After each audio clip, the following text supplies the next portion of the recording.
14절과 15절 말씀을 한번 같이 보시겠습니다. 하나님이 이렇게 말씀하십니다. 만군의 여호와가 이와 같이 말하노라.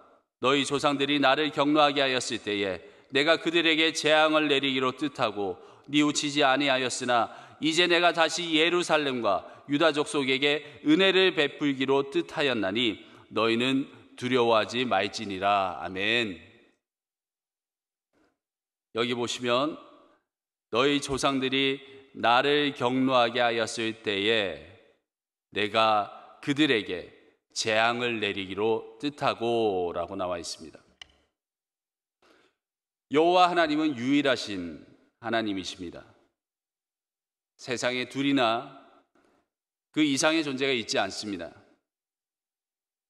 이 세상에 홀로 높으신 유일한 신이시기에 그분은 재앙을 내리실 수도 있고 또 인간을 외면해 버리실 수도 있고 또 모든 것을 다시 없이 만들어 버리실 수도 있는 분이십니다.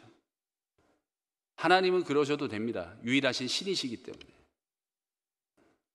당신의 마음대로 하셔도 되는 분이 15절에 보니까 은혜를 베풀기로 뜻하셨다라고 말씀하십니다. 은혜는요, 베풀 필요나 의무가 없는 분께서 굳이 마음을 쓰시면서 베푸시는 고마운 혜택을 뜻합니다. 여러분 한번 잘 생각해 보십시오. 우리가 살아가는 이 세상은요, 특별히 생존 경쟁이 더 치열한 이 뉴욕 땅은 기회의 땅이기도 하지만 생존에 대한 두려움이라는 것이 항상 공존해 있는 곳입니다.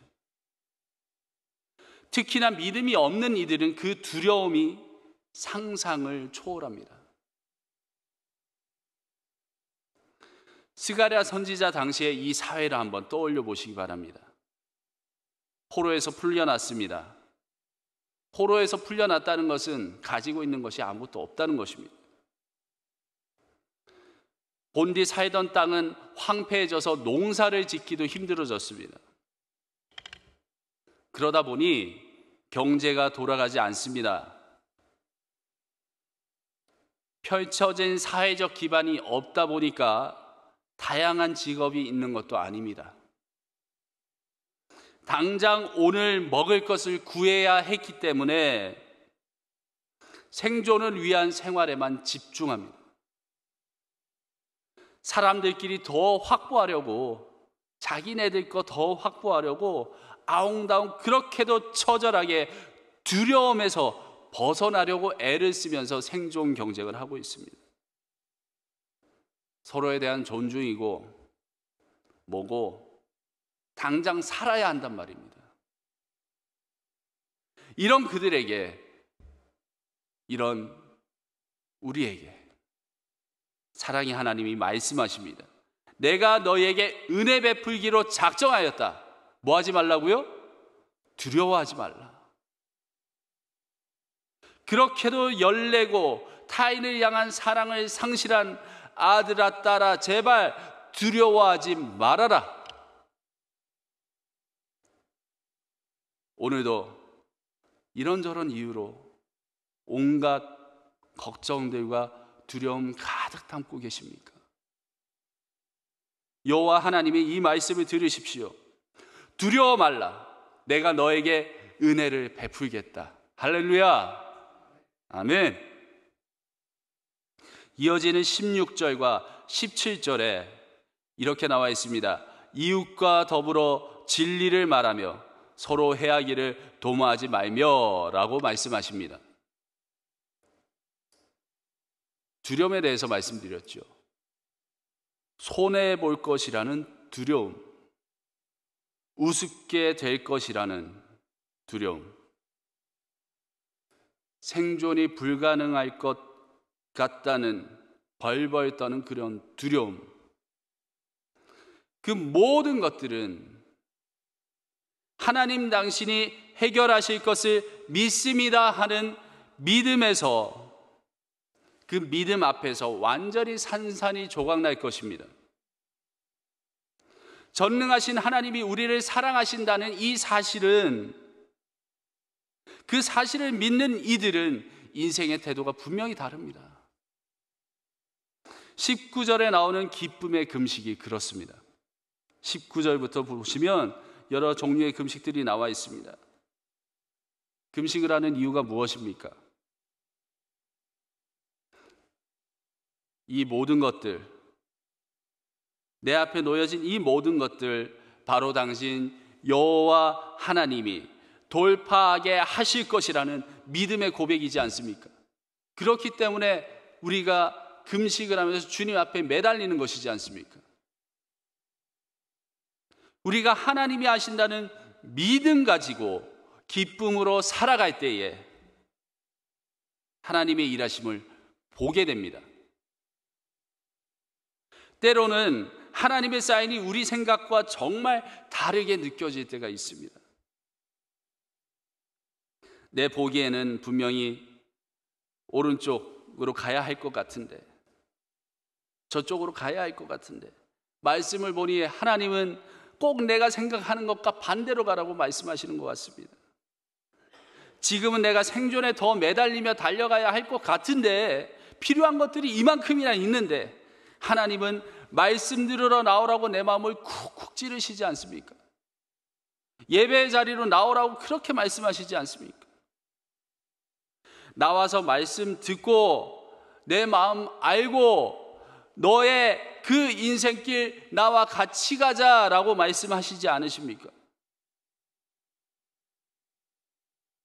참 어렵습니다. 그런데 여러분, 그때에 과감하게 결단하시기 바랍니다. 말씀 듣고 순종하는 선택을 해봐야 하나님의 역사하심을 볼 수 있습니다. 맨날 걸어가던 그 길 따라 가시면 하나님의 역사하심을 보는 게 아니라 내가 늘 하던 그 일을 하고 있는 겁니다. 그런데 내 보기에는 허공 같아서 여기 디디면 안 될 것 같은데 주님이 디디라 말씀하시는 것처럼 그렇게 나와 있다면 디디어 보셔야 그 위에서 내가 평안함을 알게 됩니다. 해봐야 안다는 것입니다. 한 발, 두 발 디뎌 봐야 하나님의 일하심을 경험하게 되지요. 가만히 있는데 어떻게 변화를 경험하겠습니까? 성령님이 도우실 것을 구하며 한번 디뎌 봐야죠. 그래야 믿음의 발걸음을 딛는 그 순간이 와야 하나님이 우리 가운데 심어주시는 그 믿음과 또 펼치시는 놀라운 아름다운 인생과 하나님의 그 역사를 보게 될 것입니다. 믿으십니까? 우리는 분명히 어릴 적부터 많이들 들어오셔서 기억하고 계십니다. 믿음은 어디에서 나오지요? 들음에서 납니다. 들음, 귀로 듣는 것, 또한 말씀을 눈으로 보는 것, 바로 여기서 믿음이 나옵니다. 하나님이 그렇게 세팅을 하셨습니다. 말씀 듣고 은혜 받는 순간들이 많아지면 어떻게 됩니까? 성령 하나님이 강력하게 일하십니다. 오늘 말씀 22절을 함께 읽습니다. 22절입니다. 22절 다 함께 읽습니다. 시작. 많은 백성과 강대한 나라들이 예루살렘으로 와서 만군의 여호와를 찾고 여호와께 은혜를 구하리라. 아멘. 많은 백성과 강대한 나라들이, 그냥 예루살렘 근처에 이스라엘에 있던 그 백성들, 늘 믿는 그 사람들만 주님을 높인다는 것이 아니라 믿음의 발걸음을 딛고 가는 그 사람들 주변에 많은 백성과 강한 나라들이 예루살렘으로 오히려 찾아와서 만군의 여호와를 찾고 여호와께 은혜를 구하게 된답니다. 주님이 살아계심을 보게 된다는 것입니다.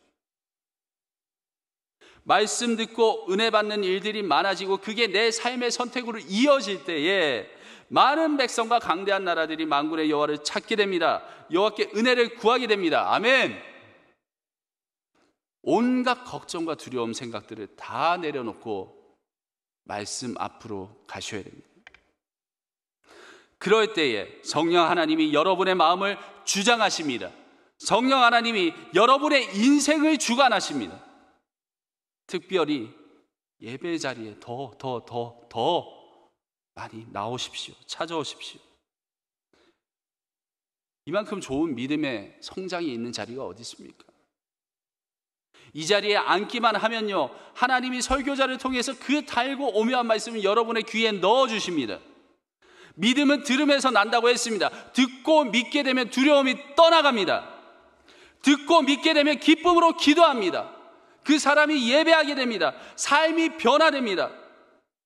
다른 말로 먼저 나와서 들어야 모든 것을 이기는 믿음이 장착된다는 것입니다. 우리 퀸즈 한은교회가 56년의 이 엄청난 역사를 자랑하는 우리 퀸즈 한은교회, 그런 믿음의 공동체, 승리하는 공동체가 되기를 간절히 소원합니다. 기도하겠습니다. 은혜를 베풀겠다 작정하신 하나님의 그 목소리에 귀 기울이게 하시옵소서.